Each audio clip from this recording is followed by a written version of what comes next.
Hi everybody, it's Paula here from Craftables and welcome to the YouTube channel again. This time we're going to be doing a mixed media men's page. So we've got lots of different elements on here. So we've got some of that mesh tape, we've got some masking tape, some paint, some string. We've got lots of different things going on here. So let's get right into it. Alright, so we've got a black piece of 12 by 12 card here. So I want to actually cut that middle piece out. So I'm just going to bring my trimmer in. And we've done this in the past, and this just helps me to have a bit of extra paper that we're using in the back here. So I'm just going to trim off the border there. Now the thing with Kaisercraft cardstock is that you do need to make sure you trim the border off, because if you look over on the back, it looks like there's no border. Oops, yeah, like that. So if that was attached again, it looks like there's no border. But if you flip it over, you do have the border on the other side. And a lot of times I've made this mistake of not trimming it off and thinking that I still have that much paper because it's the same color on the back. So make sure you trim that border off. Alright, so I'm going to cut in 1 inch from my corner sides here.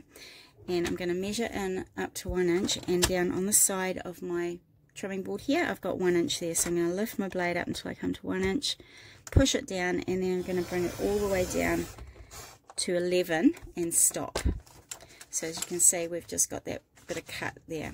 So I'm just going to do that on all 4 sides. Okay, that's a bit better. So bring it to 1 inch there. Bring your blade to 1 inch on the side here. So most trimmers have measurements on the ruler side as well. So I'm going to push that down and trim it down to 11 inches again. So the same on my third side, bring it to 1 inch. 1 inch on your ruler here on the side, and then trim it all the way down to 11. So the last side. So what this does is it gives us a bit of that extra paper from the middle that we're not going to need to use to keep our page together. So that whole piece now we can use on our layout. Alright.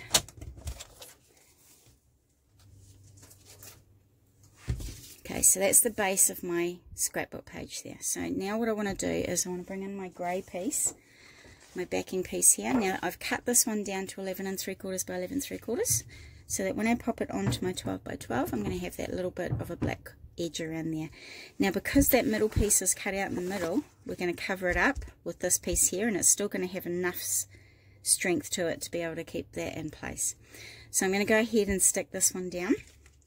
So I'm just going to pop tape around the outside of this piece here, and I'm going to stick it down to the middle of my black 12 by 12 piece. So cutting out the middle of that bit there just helps you to have an extra paper that you're not really wasting because it's already behind your layout anyway. So just gives you a bit more use of your paper, and I often use them for my layout photo mats. Okay, so we're just going to stick this one down onto that black frame one there.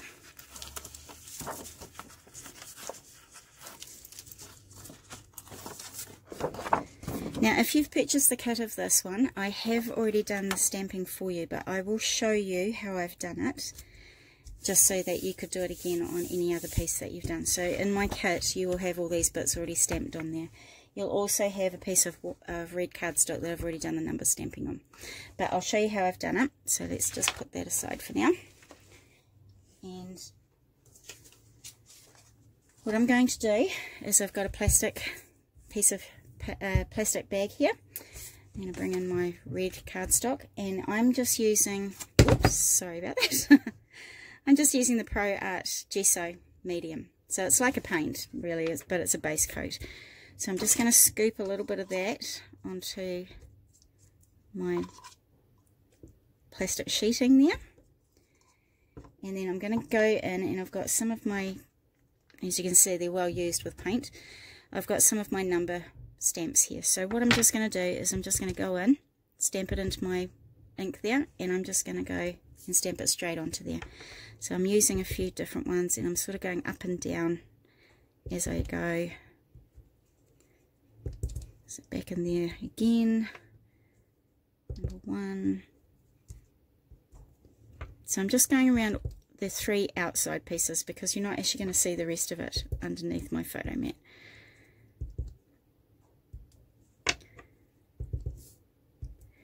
And I do like stamping with paint because it gives you a very rustic sort of feel and look to the page, and it also gives you, if you're trying to use white ink pads, they often don't have that bright white to them, and that's why I love doing the paint, because you do get that bright white with them. Okay, so I've just gone around the outside here, and that's all just done with a little bit of gesso on there. So I'm going to leave that to dry, and it doesn't take too long with gesso, so you get that really awesome sort of rustic look to it. I really love this effect. Okay, so we've done that. Right, so one suggestion I will make though, when you've done stamping with your stamps, clean off the paint pretty quickly, and all I'm doing is using a wet wipe, because paint does stick on there quite quickly, so you do want to get it off before it tends to dry on there, or otherwise it's just going to be a lot harder to get off. So just bear with me a minute while I get my paint off my ink, off my stamps. There we go. So they're all good to go again next time. Great. So we'll leave that to dry over there. And I'm going to bring my layout back in now. So what we want to do now is I'm going to do the wooden piece, paper on here. So if you've bought the kit, it's already cut to the right size because I had to do the stamping on it. So this is the one that you'll get in your kit. So the measurement for that is 6 5/8 by 9 7/8. So that one there, I'm going to actually line up and make a border around it for this one here.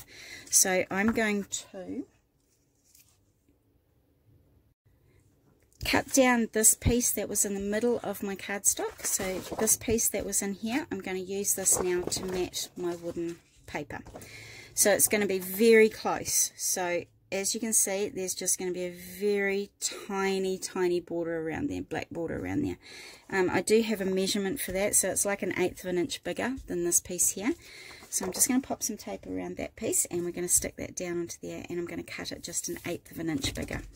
So it's going to be a very small little black border around there, and that's all I wanted. I didn't want anything too big so that it didn't take away from everything else that was on our page, because there is a lot going on this page, lots of mixed media stuff. Okay, last side.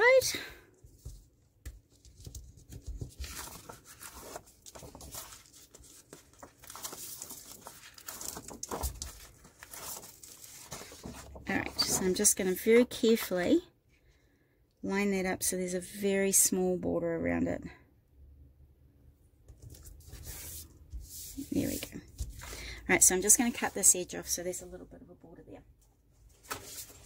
Just bring my trimmer back in. Actually, I haven't lined that up all that well. Oh, but anyway, you get the gist of it. Okay. There we go. So there's that very small border around the outside. Now we can pop that down onto our layout. Right, so first of all, I'm just going to put some tape on the back of this, and we're going to put that in the middle of our layout, a bit more to the left, and I think I've come in about 1 inch on this left hand side. But there's no right or wrong to this. It doesn't have to be 1 inch in, just wherever it falls really. We just didn't want it right in the middle.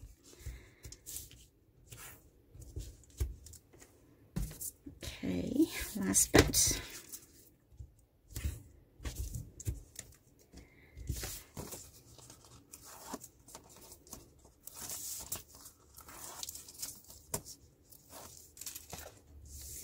Alright, now if you've got the kit, I have lined up my my numbers on here at the top and the bottom. So just carefully pop it down where I've got those numbers there. So remember, they are up and down, up and down. So I'm just going to pop it there like that. So now these numbers are matching up along the top there. Awesome. Okay, so now comes the fun stuff. That piece that we did earlier with our numbers on, we're going to stick that down on the side here. So you might cover over a little bit some pieces of stuff, but don't worry about it. So pop some tape on the back of there.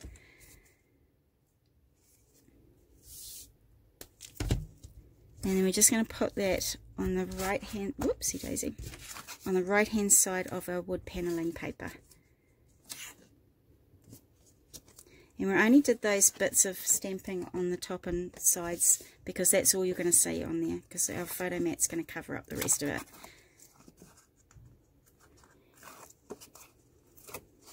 Alright, So I'm just going to pop that on there, about there.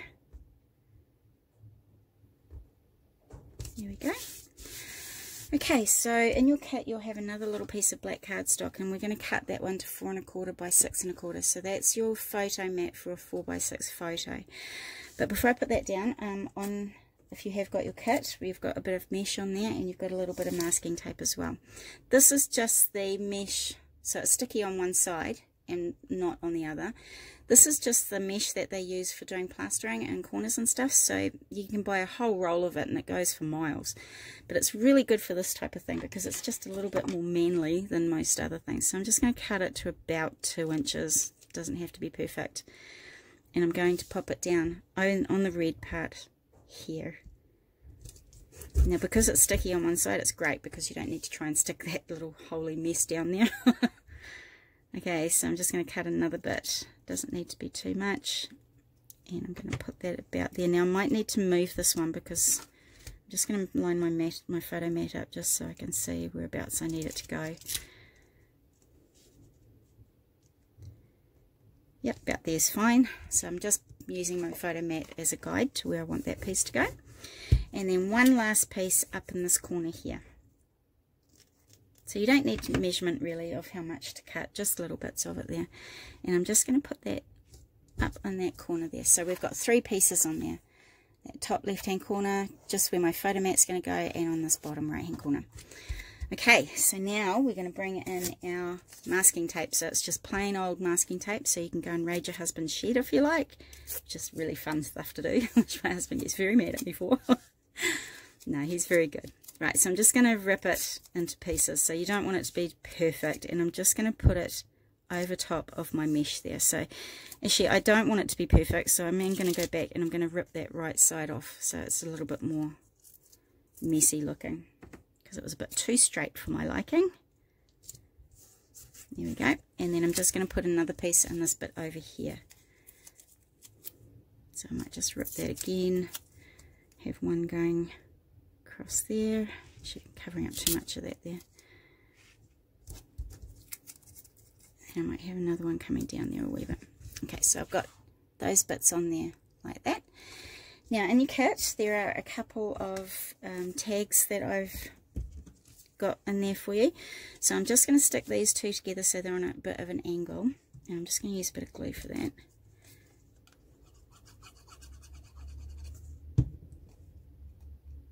That, and then they're going to go over top of that mesh and that foam, that masking tape there. So I don't want to cover up the mesh and the masking tape with it totally, so I'm going to bring them in a little bit further. So I'm just going to put some glue on there and put them on.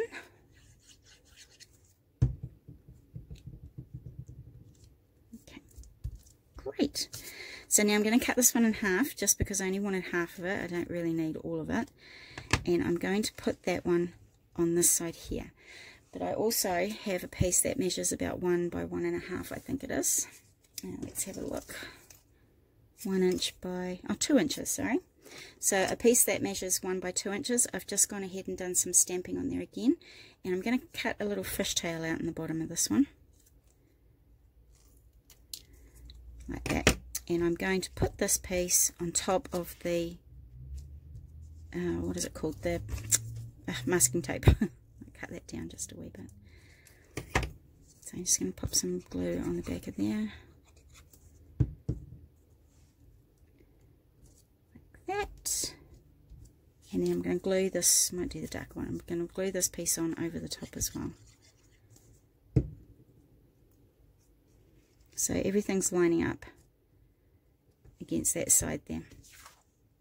Just like that. Okay, so I'm going to put a brad in there now just to give it a bit of more manliness to it. So I've got my pokey tool and I'm just going to poke a hole. Now you've got about 4 or 5 layers to get through here, so just be careful that you don't poke yourself on the back there, but you are going to have to get really in there and try and get that hole. So I'm just going to pop my brad in, flip it over, and I'm going to split the little pins on the back, and that's what's going to hold the brad in place, just like that. Okay, nearly done. So what we've got left to do is this little bit down on the left hand side here. So I'm going to show you how to use your anywhere hole punch for that. So I'll just bring in my cutting mat here.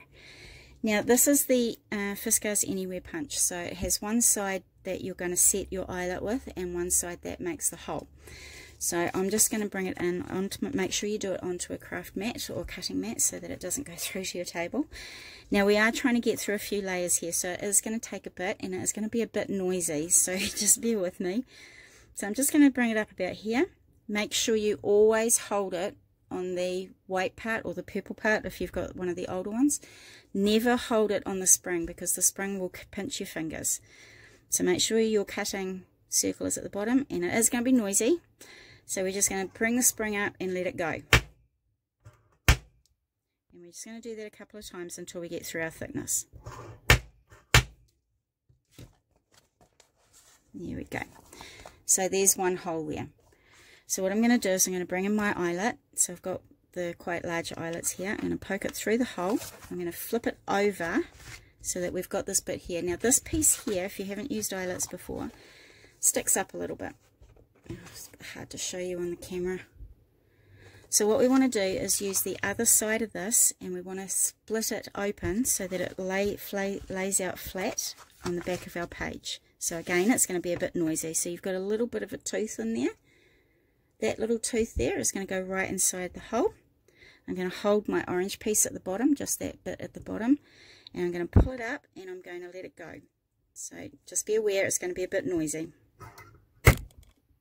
Oops, I got my camera. Okay, so see how that has flattened that out. So that's not going anywhere. That little baby's stuck there for good. Alright, so I'm going to flip it back over and I'm going to measure down about 3 inches here and make a pencil mark, because that's where I want my next one to go. So I am measuring from the middle of the hole,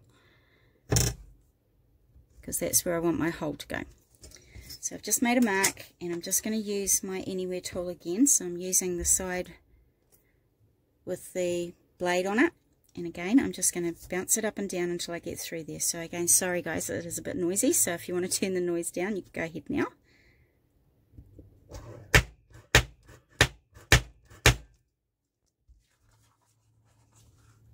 There we go.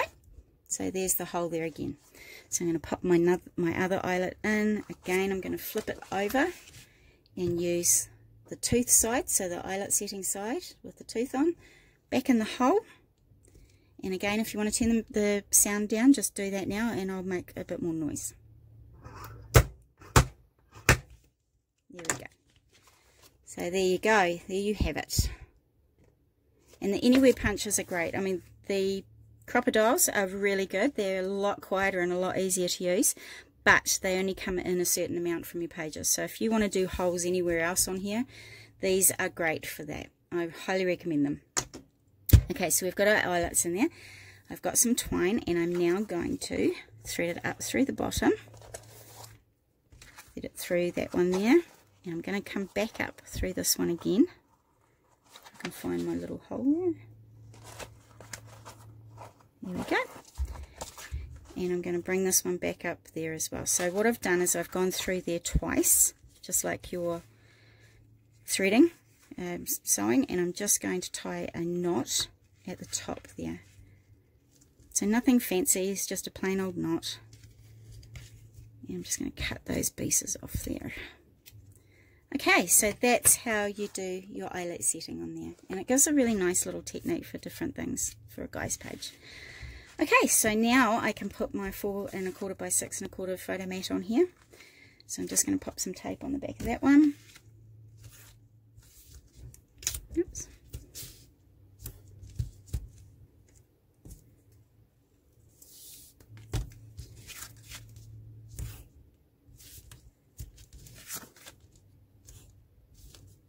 Okay, so that one's just going to go over the top of this red piece here now.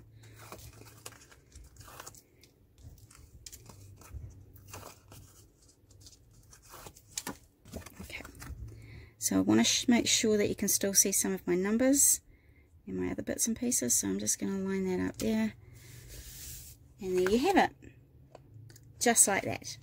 Now I did add some white pen around the outside just for a little bit of added fun to it. Now I've done it really messily, in fact the messier the better, and I've done 2 lines slightly overlapping each other, and I've just done these little bits here. Now, white pens. This is my most favourite, the Uniball Signo board pen. It's a great white pen, and they're very hard, really good white pens are very hard to find. So this is the one I recommend. But when you do use it, you can't use it quickly, because the white ink is a wee bit thicker, it comes out a little bit slower. So when you come to use a white pen, just go a little bit slowly, just like that. So if you go really quickly, it's going to give you that horrible sort of line in there. So it's almost like a paint, really. So you're just letting it go onto your page really smoothly, like that. So I've gone around there and I've gone back over and just squiggled some lines over there. So I've gone right around the entire page there, and then I've just done like a line, a couple of dots, and another line just to give it a bit of texture on there. So highly recommend these white pens. They are really, really good. And we do sell them in our shop for about $5.50 or $6.50, I think. But just remember that with a white pen, you do need to go quite slowly. So they're not always going to come out perfect, because it is like a paint almost. And they do come out a little bit grainy sometimes, but you just need to have a play with it and just get the right sort of the right speed for your ink coming out. Okay, so that is it. That is our page for this week, and I hope you give it a try, and I really would love to see what you come up with. You could do this as a girls page, or if you like my daughter Megan, she's in the army at the moment. She's not a girly girl, so this would be perfect for her. It doesn't have to be a guide page. You can use it for anything you like. So thank you again for joining me today, and I hope you give this a try. I'll see you next week. Bye.